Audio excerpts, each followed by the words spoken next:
you every week. I'm coming in here, hype as I don't know what.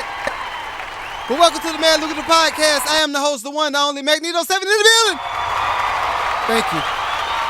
All right, I'm gonna bring the hypeness down. You know what I mean? I'm gonna chill, cause we got R&B sensation in the building over there cooking up buttermilk biscuits. Damiko Starr in the building. What's up? How you feeling, bro? How you feeling? Hey, blessed, bro. I'm blessed. Good. So, I've been having a lot of good music come across my DMs, on my text messages. I would say my mail, but don't nobody get real mail no more, and don't nobody really check emails no more, technically. But shouts out to, I'm gonna say, family of the show, Tracy Renee. She sent me the music and said, "This guy has a story, and his music is amazing." I'm starting to trust her. All right, I'm gonna say this because my background, I'm a producer. Okay. I've done a few things. This ain't the space for me to toot my own horn, but I've done a few things, and a part of me gets a little jaded with the business. Mm-hmm. So when I hear somebody that has a voice, that has a look, that has a story like you, then I'm all down. So Damiko Starr in the building again. Appreciate it, brother. Appreciate it. Glad to be here. So I see you in the whip. What you got going on today, man?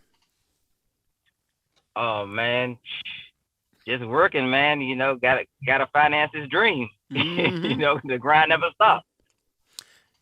I like that you said that. And I wasn't even gonna start our interview off with this, right? But the last guy I interviewed, that was an independent artist, he said something also about funding the dream and getting into pretty much a jet stream and creating an ecosystem that provides income for whatever he's promoting, music, merch, whatever. So you say you're funding the dream. What does that consist of right now for you? Okay, right now, for me, well, I'll start prior. You know, I'm also a producer. I'm a writer, arranger. So one of my biggest things I wanted to do, you know, with working my 9 to 5, is I was tired of going to everybody else's studio and giving them that money when I can invest in my own self. Mm-hmm. So what I did, and I advise anybody to do if they can, you know, I took some money from my annuity and I took me about $15,000 and built my own studio in my house. Mm-hmm. So now that I can release music whenever I want, you know. And then COVID, I was already producing and writing and arranging, but I was sending it out to get mixed and mastered. But then COVID happened, so that gave me time, because we was off work. That gave me time to hone my craft. So I started mixing my own music. I started mastering my own music. So I try to use, you know, it's not that like I don't want to work with other people on certain aspects, but a lot of stuff we can do ourselves if we just try. Some people got the talent in them, they just never tried it. Right. You know, so I'm like, now if I try to mix it and master it and it came out whack, then I was like, all right, I'm gonna go ahead and send it out.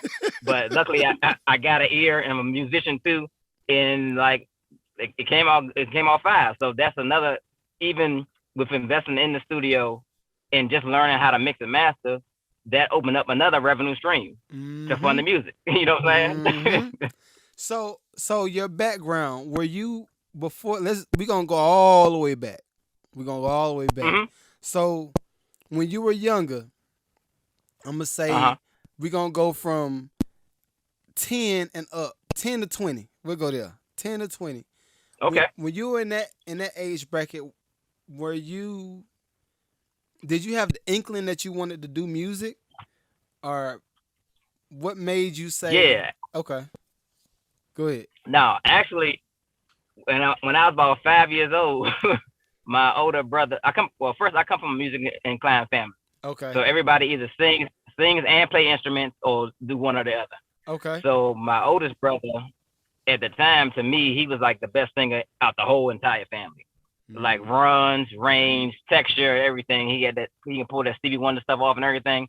Mm-hmm. And so I used to sing to myself, and I got an ear for music, so I used to be like, I can do that. So basically, I got jealous of him singing, which got me started to singing because I was like, I can do that. You know what I'm saying? Okay. So, and I was like 5 years old. So by the time I got around 10 or 11, I was already singing everything on the radio. And then I think one of the pivotal points was when I was about to graduate elementary school, and they wanted somebody to sing the Tevin Campbell's "Tomorrow." Okay. I know tomorrow will bring that jump. Mm-hmm. And I was scared because I had never sung in front of a crowd. So I let the opportunity pass me, and this other dude sung it. And when he sung it, I was like, yo, I knew in my heart that I could sing that better than him. Yeah, I would have killed that joke.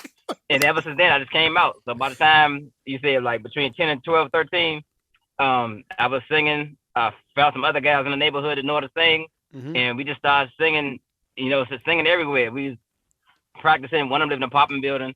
We practiced in the laundry room because it got good acoustics. Okay. So we just actually sung every day. So every day it wasn't like back then, nobody wasn't doing no auto tunes, so, everybody was singing. So we actually practiced every day. We learned harmony every day. I taught myself how to harmonize. Okay.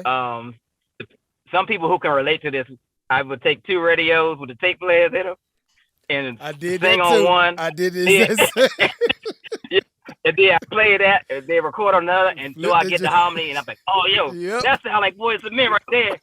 So, and even some that small, I look back on it now, that with my harmony arrangement and how fast it comes, I was like, yo, it's like that was good that I was able to put that creativity and think it that way, because a lot of people wasn't doing it. It's like, yeah, how you do that? I was like, you have to stick your radios, record, play, record, play, record. Yep. So I got all the notes. Yep. Now it might be distorted ain't a real quality, but you can hit a note. Right. So yeah, at a very young age, by the time I was 13, I knew that, music was what I wanted to do. Okay. 13. Sheesh. Okay. So the funny thing is, so we ain't gonna put no ages out there. We ain't gonna do that. I'm gonna just say, I remember doing the exact same thing, but just with music. So my grandma had bought me a Carvin lead guitar. It was she bought me a bass, some drums, and some keys. I was not privileged. I know some people gonna be like, you wasn't in the hood. I was halfway in the hood. But anyway, she had bought me the joint. And I think it was a realistic tape recorder.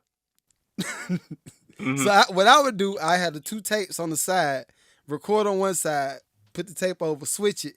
And if you go back and forth, you can multi-track just on cassette tape, going back and forth. So yeah, I know. I know where you're coming from. Coming from. So you answer one question. So everybody in your family is pretty much musical in some facet. Did anybody? And I don't want you to step on nobody's feet, technically. But no, go ahead. Did anybody attempt to pursue music and stop? And then you picked up and was like, nah, I'm gonna go ahead and go with it. Yeah, actually my brother did. He attempted to do it and stop. Other than him, I had one more cousin. She did it on the gospel side, but she kind of stopped. But she just not get back into it.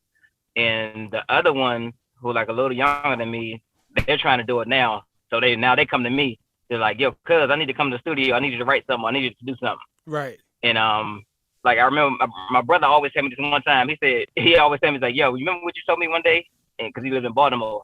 Okay. And we was fussing about singing because he 11 years older than me, but we always had that camaraderie, that which called it. So he said, you told me, like, yeah, you can sing, but you stop. I ain't never gonna stop. And I told him that at a young age, and he remind me of that every day. If he come hear my music, I play something. He's like, yo, that's hot. I remember you told me you were never gonna stop. Don't never stop. I was like, hey, I can't. It's in me. I admire that. About you, because it's difficult to get all of the no's, get all of the people that seem like they're ignoring you throughout the process. Mm-hmm. And Yeah. when you build that grit about yourself and say, "Nah, I'm gonna keep going," although you got friends that may look like they moving faster, but then down the road it's like, it wasn't all that good. It wasn't all Yeah. that hot. You got an interesting situation going on. Influences, top five. Top five influences for you. Dead or alive? It don't matter. Okay. Alive, I would say top five. It's more than five, but these five, I just my go-to five. I'll say, Tank Joe, Mm-hmm. R. Kelly, Babyface, Okay. and who? I like their writing style, so I would have to. The fifth one would be like Neo and Jonte Austin because the way they write. Okay. I wasn't gonna say them. What when I heard your music, I automatically went to Drew Hill, and I was gonna ask if you was from Maryland or Baltimore.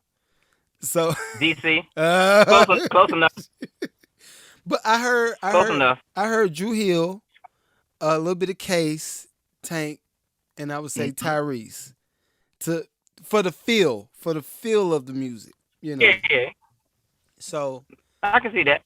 so you are in that what is it? Geography, geographical. Yeah, I be messing up words on the pod, so they used to it by now. Like we 50 episodes in pretty much. But like that geographical region. Yeah, geographical, there it is. Hold on, we gonna give them a clap for geographical region. You know what I mean? yeah. So, all right. So as far as I'm gonna say, biggest losses, biggest wins on the journey to music, right? We're gonna go from music, then we're gonna go to life, and then just talk about some relationship type stuff. So musically, Okay. biggest loss, Musically, biggest biggest win. losses. Um, to me, I would say my biggest loss as far as music was, or the one that hurt me the most, when I was like 16. I was with this group and we sung at the Howard University Blackburn Center, and we won. We had to do a competition of the area in DC, and we won a chance to go to the Apollo. Oh, So okay. we sung Emotions by H-Town, Okay. and it was hot at the time. So when we had two managers. When we got to New York, one of the managers wanted to change the song to get her son to sing lead. I sung lead on the other song that got us there, and it was a mixture of singing and performance.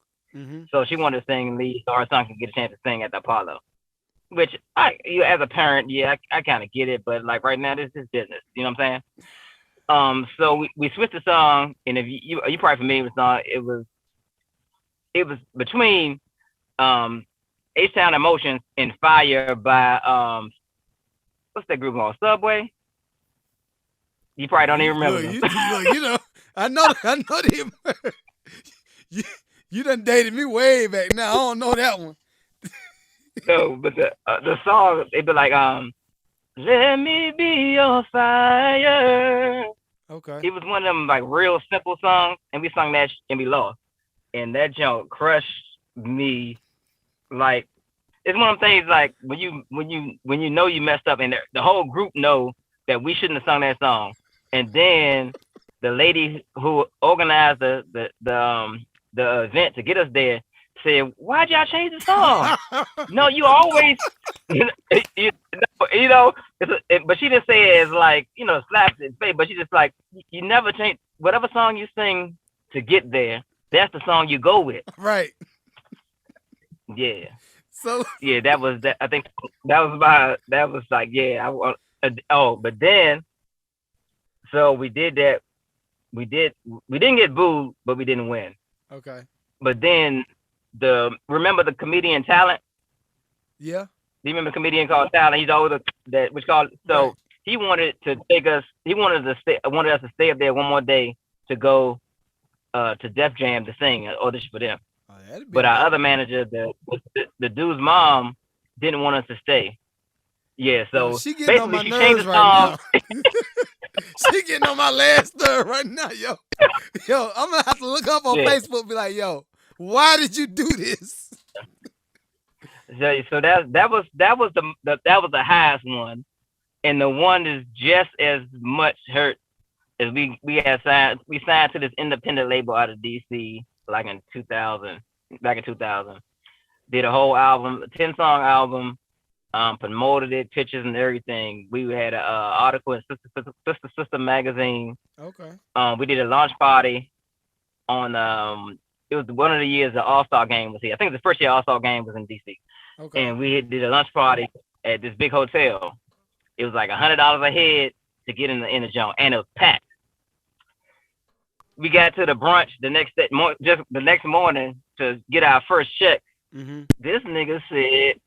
Well, this dude said, You good? Look, we be cussing everything on the pod, so you good. Okay, all right. Well, this niggas told us, like, yo, we didn't make as much money as we thought we was going to make off the event, so we can't pay y'all right now. I know that talk. So, yeah, I know that talk. that was the second one. That was the second one. So, okay. At that time, and this is kind of deviating away from the question, but at that time, musically, what was going on in DC, in Maryland and Washington? Was anything popping at that time? DC is who was Genuine. I think was the only thing popping around that time. Okay. Because when Genuine was popping, Tank was singing background for him, so he wasn't like out in the forefront yet. So yeah, it was Genuine. I think it was him. You know, Johnny Gill was the era before that. But yeah, just mostly Genuine. Bruh, do you realize? And I ain't trying to put salt on the wound, but if she just would have went with the plan, you never. This could be a totally different interview. Exactly. But whatever. But it's cool. You know, I take it all as a learning experience. You know what I'm saying? Yeah. I'm with that. So that's the loss. What's the biggest win so far? And I say so far because I plan on you getting big wins. You know what I mean? Yeah. My biggest win so far. To some people it might be small. To me, when I finished my first album, was like one of my biggest wins because I didn't have, you know, when you're singing in a group, a lot of times you don't push to your full potential as much because you got your fellas. Right. So you're like, I ain't gotta sing all the way up here. I know my man right here got this. He got the low part. So I gotta learn. I ain't gotta train myself to sing that high or to sing that low because they're gonna take that part. Right. Or if you had somebody else writing in the group, I ain't gotta write it because I know he gonna write it. You know what I'm saying? Well, until they figure out the nigga with the dude's writing is the one getting the checks, then they're trying to start writing. Publishing. You know, but I think to me that was my biggest. Me being able to complete that album myself, do all my production, do most of my writing with my co-writers. I got 2 co-writers. One of them used to sing with me in the group, so he always co-write with me sometimes. And just to tell myself that, like, yo, I can be a solo artist. I want to be a solo artist, and I'm gonna do an album. Okay. You know, no matter what nobody think. You know, no matter the budget, like I'm gonna figure this out. I'm gonna get it done, and that's what I did. Well, I don't know. You know. I don't know if you realize it or not though, but so I've talked about it on the pod a lot, how independent artists is the official wave for everything, and I say that from the standpoint of a major and independent, because like now, everybody that gets any type of deal has the label is at the mercy of the artist movement. So no label is gonna. They can't sign nobody and technically make them like they used to back in the day. Yeah. You know what I mean? Now they have to find people like you. They have their own movement. They got their own production team. I say it loosely because he produced everything. So his own production. So Yeah. you got your own production team. Got your own marketing, and they just want to come in, put a little bit of money in your pocket, and then take a piece of it. But Yeah, but that's what I tell a lot of the young artists. I was like, a lot of times, only thing like if everybody asks me, so if a label come offer you a deal, what'd you do? I say, I think distribution, mm-hmm. but everything else, like, you know, if but other than distribution, like if you got a top flight engineer who can mix some stuff and make it even better, then yeah, we can go there. I do that part. Right. But other than that, just give me the distribution. And let me add to what you just said: distribution and marketing behind it. Yeah. Because, bro, and I tell you, I done seen some nasty deals, bro. They slut us out as far as creators because you really, I think Steve Harvey said it one time before, but you really only get what you ask for, right? Mm-hmm. So if you go into a label, and I used to be guilty of it until I think I went through 2 bad publishing deals. I was like, all right, I'm done. I get it now. I get how this goes. We're not gonna do this no more. But if I go to a label and say, yo, I want distribution, they're gonna say, all right, here you go. Go sit. Go do your thing. Then you ask for marketing. They say, okay, I'll market you, and then they'll give you like the lowest totem pole of marketing. But if you go in and say, I'm good here. My fan base is R&B soul. Mm-hmm. The majority of my region that listens is in Philly. That's why independent artists, y'all win right now because you can see all the analytics. You see it right there in front of your face. Most of my people that listen to me is in Houston, Texas, Philadelphia, Baltimore, D.C., Charlotte, and Atlanta. Market just in those territories. That's true. You set yourself up to win. You're going to win the whole way through because you did all the heavy work. Now, without numbers, you giving them folk too much of your money. And sure. You don't want to do that. But you got some dope stuff, bro. I definitely want to see you win. I definitely want to see you win in a big way. Appreciate it. So, from a family perspective, right? Mm-hmm. And I'm gonna say biggest relationship wins and loss, cause I got some some crazy family members which probably listen to the pod too, and I be airing out dirty laundry all the time, bro. Just be like, So, relational wins and loss in family or friends or any of that stuff.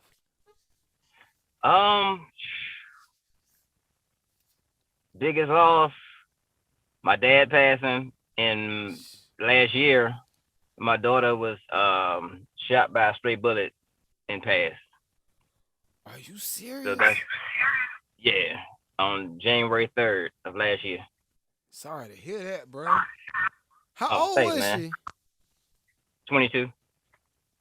Golly, I got 2 daughters, so I feel it, bro. That's something I wouldn't wish on my worst enemy.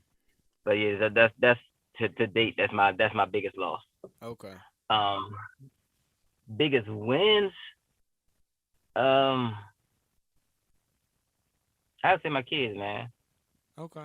Because no matter what struggles I have to them, like, I'm always dad. You know what I'm saying? Mm-hmm. It's like I love dad. I don't care if dad down. I don't care if dad hurt. I'm there for him. Right. And like now it's just my son now, but he's 17, about to go start college in the fall.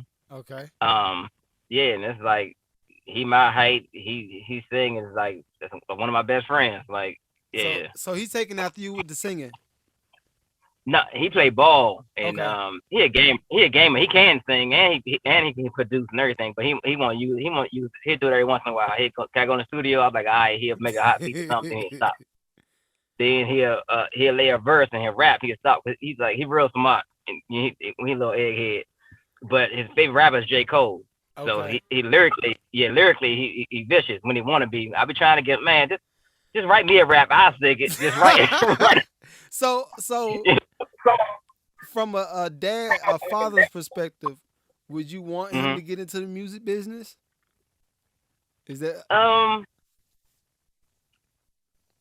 If I want for him, I would want him to get in the business of music. okay? I get with that. because I know he got the intelligence that he can be like a lawyer. He always negotiating anyway. And Dad, these Yeezys came out. You think you can help me with them? All they this you can do this, you can do this. Come on, how about a payment plan? Like he one of those negotiators. I like him already, yeah, bro. I like him. yeah, I can see him. Doing something. Being somebody's manager or something like that. Getting the numbers right. He's a good numbers guy. Okay. So you got a lot of unpacking. So I'm trying to I'm trying to choose my quadrants because I told you we don't gonna try to do 30. I ain't gonna have you on here for an hour. But so how do you overcome unexpected issues? How is that compartment for you? Just as a human, not even as a artist, but just as a human. My faith, man. Okay. You know, I tell everybody, I grew up in the church because I was there physically because my mom had us there, but you know, I didn't really learn God for myself until I became an adult. Okay. You know, and through different situations, it kind of opened my eyes to a lot of things. So I always go back to that. You know, of stuff around that I can't control, stuff out of my control, stuff in my control. You know, I try to fix it when I can. If I can't, then to me, you know, I became to a point that like after my daughter passed, I look at life different. Like, you know, you can be here today, gone tomorrow. And I know we say it all the time, but it ain't till something having that close to you, then you're like, dang, like it really is. We know what it is. Right. So, you know, other than that, like, so outside of my music, you know, I box, I do kickboxing, and I do Muay Thai. So hold on, you do who? What's the other one? Boxing, kickboxing, and Muay Thai. What's that? Yeah. Muay Thai. Muay Thai is a Thailand. It's similar to kickboxing, but I think I would say kickboxing add little elbows, but it originated in Thailand. Okay. Yeah. So have you ever seen the movie Umbok? I don't know if you ever heard of the movie Umbok. It's probably been a minute. It's a martial arts movie. Yeah, but that's the style that we use. But yeah, so that kind of helps me keep calm, you know, and because I've been training in that for like 4 years now, you know, it's one of those things that I want to learn it, but I really don't want to have to use it because I got so much stuff. Yeah, I might not, if it come out, I might not have to do it. You know what I'm saying? Yo. Hey, all Like, right, yo. One story, I promise y'all. I'm not gonna do it. I'm not gonna do this to him, I promise. One story though. So I had a classmate. This is probably and this tells you how often I don't get into no beef or nothing like that. But I had a classmate, he was probably like 200 pounds, and I was probably like 150 or something like that. Stood over me, was bullying me, whatever. And I've always been an upbeat type of dude. Like 6 a.m. in the morning, I'm like, yo, what up? Like we here. But this particular day, he just kept going. So I snapped. And I'm a Scorpio. I'm a Scorpio too. So it just, that quadrant of my brain opened up. And it was like, nah, we about to go. I picked this boy up right here, slung him on the ground, just started beating his head on the floor like that. Until I saw a little bit of blood on the back. And they're like, hey man, chill out. And that's just like, so I get it. I get the blank outs. Yeah, I get it. yeah. So I don't want no blank outs. You know, It's like I could easily be like, "Cuz you don't want this work," but a lot of people that kind of ass off when people like, "What?" They want to Yeah, see it, yeah. then. You got it, man. You got it, cuz. Well, this has been a very enlightening conversation. I like this. What city you in now? right now I'm in Springfield. It's Okay. like about 18 miles from DC, something like that. Okay. Okay.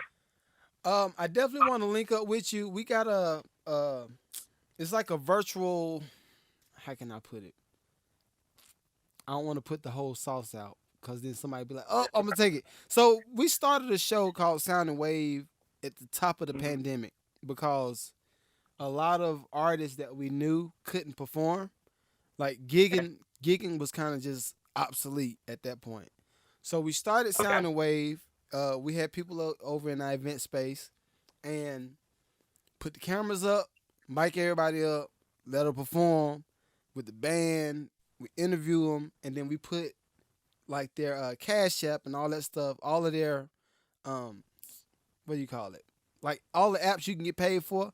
We put that on there Yeah. for the artists so they can get tips virtually. Okay.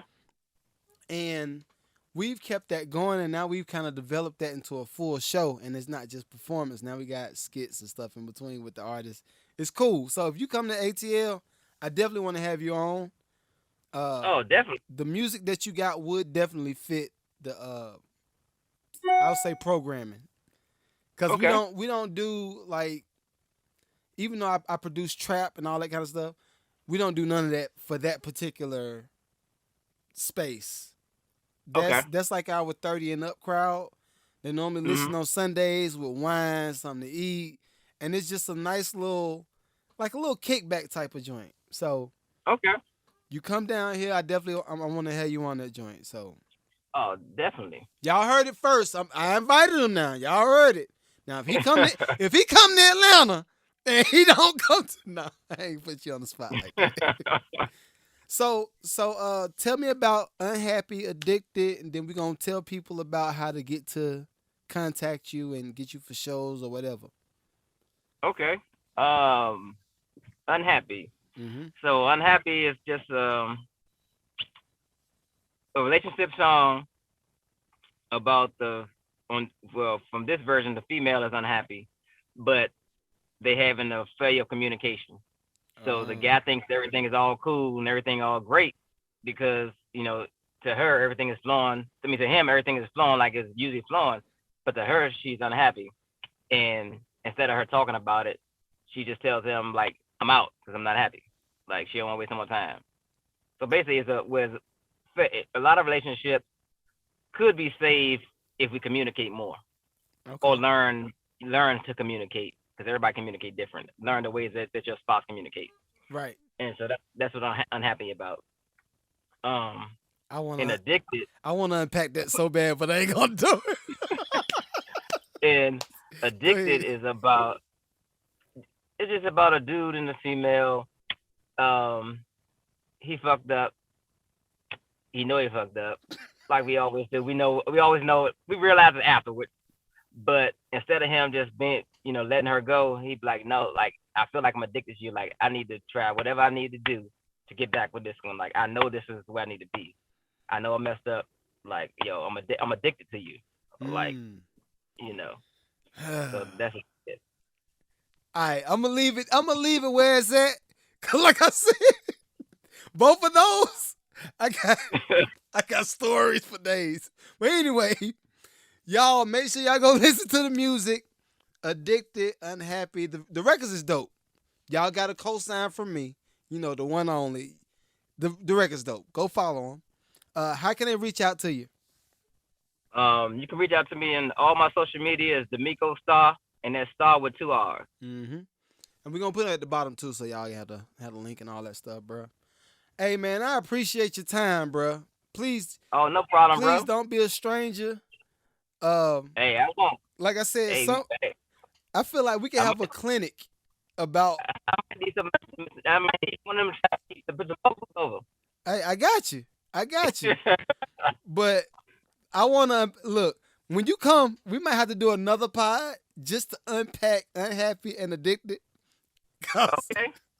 I got to get my exes some closure. Hey, it's also I'm dropping the rest of them. It's gonna be an 8-song EP. I dropped 3 already. I'm thinking of dropping 2 more at the end of this month, and then drop the whole John in June. Yeah. But like, yeah, You working. You working. I like it. It's something. Hey, I got to. All right. Well, y'all heard it first. So what? No, I'm about to say the studio in the house now. I ain't got no excuse not to work. Oh, you can find excuses. Trust me. True that. Bye, yo. Damiko Starr. Appreciate you, bro. All right, thanks, bro. That's cool. All right, so y'all, make sure y'all go follow my boy. The music is fire. This is y'all heard it 2 times. I know y'all went and followed my last interview. Make sure y'all follow him. He's dope. Got some housekeeping to do on this particular episode. So everybody that sent us DMs about getting internship information for the podcast, what we're looking for, because I'm not trying to be funny, but what we're looking for are people that have experience in camera work, lighting, staging, and what was the other thing? Some of the scheduling, because we're about to start getting busier. But just make sure y'all are sending. I won't say resumes because everybody don't have a resume, but make sure y'all send us some good information. We'll say that. Let's send us some good information that we can go off of to judge if you will be a good fit for the Mad Lucrative family or for the Joe Farr Media family. But we are still looking, so make sure y'all send us everything as much as possible. If you got stuff on Instagram, even better. Just tag us on the page and we'll look at everything. I personally look at everything every day. Every day I'm looking at everything. If you send me a message, I'm probably going to respond. Now, please be ready for my response. So people like, oh, that was so heartless. It's not heartless. I'm a realist. Let's say that. I build people up so they can get bigger and better and they can just go do fly stuff. So, till next time, y'all. It's been real. Peace.